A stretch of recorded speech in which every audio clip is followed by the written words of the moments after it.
When I was 15 years old, I was going through some rough patches in my life. My stepfather at the time, him and I were not getting along. So I brought the children's home up to my mom and ended up coming here to be a resident. From the second I first got here all the way up even through now, Royce and Carolyn Hawkins were my house parents at that time, and we are still close to each other even now. From the time I was 10 years old, my father was not in my life, so I did not have a stable father relationship. But whenever I met up with Royce, he became that stable father figure in my life. Carolyn was also very supportive and loving and showed a lot of care and compassion to not only me, but all of my Ballard sisters. We call each other Ballard sisters. We did lose contact with each other for about 26 years. And back in 2012, we were able to meet up with each other again over Facebook.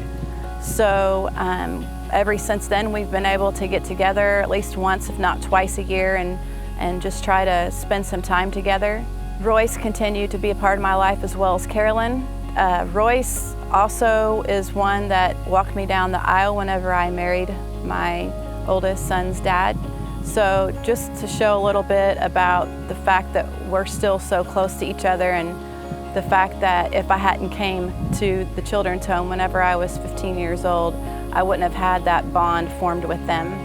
I have become a house parent here at the children's home. I knew back whenever I was 13 years old that God was going to place me in a role to help with basically teenage girls that needed help becoming confident in who they were, might have had some absent father issues, things of that nature.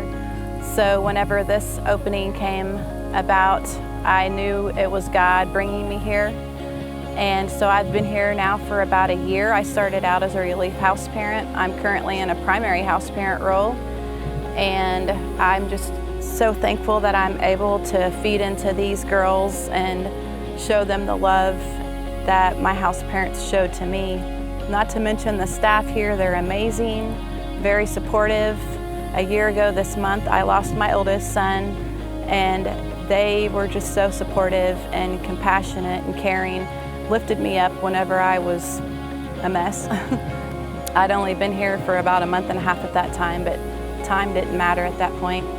And also a lot of the staff here knew my son that was killed, because he was also a resident whenever he was 14 back in 2010. So that's a little story about my life here at BCH, and I'm just so thankful to be a part of this family.